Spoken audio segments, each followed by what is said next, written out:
অষ্টম শ্রেণীর আমার একজন খুব প্রিয় শিক্ষার্থী শিব্বির আহমেদ।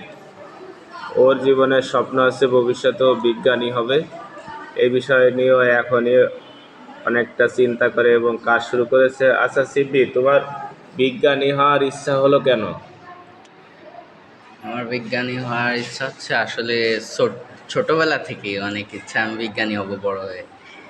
কেন? আর অন্য অনেক পেশা আছে, তার ভিতর তুমি বিজ্ঞানী হতে চাও, এই পেশায় যেতে চাও কেন? কারণ আমাদের পৃথিবীতে সবই মানে এই যে লাইট ফ্যান মানে গাড়ি সব কিছুই বিজ্ঞান দিয়ে মানে বিজ্ঞানীর দ্বারা হচ্ছে। মানুষ মানে বিজ্ঞানের দ্বারা তৈরি করছে। এর কারণে আমি নতুন কিছু তৈরি করতে চাই। মানে তোমার কি বিষয় নিয়ে তুমি এখনই চিন্তা করতেছো বা ট্রাই করে যাচ্ছ? মানে ওইভাবে আমি এখনো পাই নাই খুঁজে কোনটা নিয়ে আমি কোন বিষয়ের উপরে করব। মানে বিজ্ঞানী হওয়ার জন্য তো চিন্তা ভাবনা করতে হয়, সময় দিতে হয়, বই পড়তে হয় অনেক। তো তুমি কি এগুলো করতেছো? হ্যাঁ করি, মানে বিজ্ঞান বই পড়ি। ও, এর আগে তুমি এই যে কি একটা ইসের কথা বলছিলে, যে একটা জিনিস তুমি নিয়ে একটু ভাবতেছো, সেটা কি যেন বললে এর আগে? আমি আমি বানাইছি জিনিসটা, মানে একটা তাপমাত্রা তাপমাত্রা মাপে যে ডিগ্রিটা ওঠে সেলসিয়াস মাপারি, ওইটার একটা মেশিন বানাইছিলাম ছোট। মানে ওইটা কাজ করে, মানে অত ভালো ভালো কাজ করে না ওইটা। মানে দেখা যাবে কত ডিগ্রি সেলসিয়াস রোদে রাখলে, আর কি রোদে রাখলে দেখা যাবে যে কত ডিগ্রি সেলসিয়াস আজকে। মানে ওইটা কাজ করে না কি জন্য? মানে তোমার যেসব ইনস্ট্রুমেন্ট কেনার দরকার, মানে দ্রব্য সামগ্রী কেনার দরকার, কিনে ওইটা পরীক্ষা করার দরকার, এরই অভাবে নাকি পরিবেশ পরিস্থিতির অভাবে, নাকি সময় পাচ্ছ না? আসলে পরিস্থিতি মানে মানে সব কিছু সময় অতটা নাই। মানে মানে অন্য বিষয় পড়ালেখা অন্য করতে বিষয় এই নিয়ে জন্য। পড়ালেখা করতে হয়। আর তারপরে সময় বের করতে সময় হবে। মানে মানে যেইটুক সময় পাই ওর উপরেই আমি করি। এই যে মানে চর্চা করো, এই তো। ওর উপরেই টাইম স্পেন্ড করি আর কি।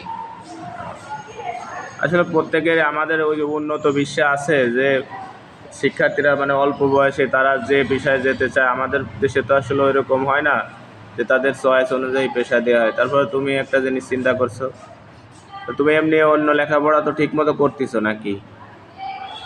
হ্যাঁ, অন্য লেখাপড়া মোটামুটি হয়। তো এই যে সামনে বৃত্তি পরীক্ষা, তারপরে বার্ষিক পরীক্ষা, এর জন্য কেমন প্রস্তুতি নেছো? এর জন্য প্রস্তুতি ভালোই মোটামুটি, মানে অত ভালো না। আর এই যে যে মানে বিজ্ঞানের যে নতুন আবিষ্কার, মানে ওইটা কি ওই কোন সময় কতটা তাপমাত্রা আপ ডাউন করতেছে প্রকৃতির সাথে মিলে, মানে সূর্যের তাপমাত্রা, এই তো। হুম হুম এইটা তুমি পরীক্ষা করে দেখছো যে কিছুটা সফল নাকি?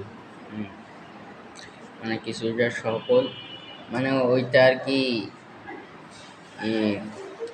রোদে রাখলে আহ, আপনার তাপমাত্রা দেয় এখন যেই ডিগ্রি সেলসিয়াস আছে সেই ডিগ্রি সেলসিয়াস পর্যন্ত হওয়ার পর থামে যায়, মানে ওর পর আর হয় না, ওর পরে আর যাচ্ছে না, তার শো মানে করে না। তাহলে তো এটা সফল হয়েছে। তাই তুমি ওইটা নিয়ে আর একটু বড় পরিসরে করো। যদি মনে করো যে এর জন্য তোমার কিছু ম্যাটেরিয়ালস কেনার দরকার হয়, প্রয়োজনে আমি আছি বা তোমার গার্জিয়ানরা আছে, প্রয়োজনে আমরা দিব। তার কারণ এটা তো অনেকটা মানে আশ্চর্য একটা বিষয় যে মানে তোমার ওই মেশিনটা যতটা তাপমাত্রা আছে ওর থেকে বেশি যাচ্ছে না, এটা। হুম। তাহলে তুমি এটা নিয়ে সামনে তোমার এই একাডেমিক পড়ালেখা বাদেও যে তুমি সময়টা পাও, অন্তত দিনে কিছুক্ষণ প্র্যাকটিস করো। হ্যাঁ স্যার, সময় মানে দেওয়া হয়, মানে অত ভালো দেওয়া হয় না। এর কারণ হচ্ছে অত কিছু আমি করতে পারি না। আচ্ছা, আমি এই ভিডিওটা ছাড়ার পরে যারা দেখবে সবাই তোমার জন্য, আমি আশা করি যে সবাই দোয়া করবে এবং তুমি ভবিষ্যতে আরও ভালো কিছু চিন্তা ভাবনা করে তুমি আবিষ্কার করো। তোমার জন্য দোয়া থাকবে সবার জন্য। জি স্যার। সবাই সবাই তোমাকে দোয়া করবে, আমি আশা করি। জি স্যার। ভালো থাকো নাকি? জি স্যার। আচ্ছা, আল্লাহ হাফিজ।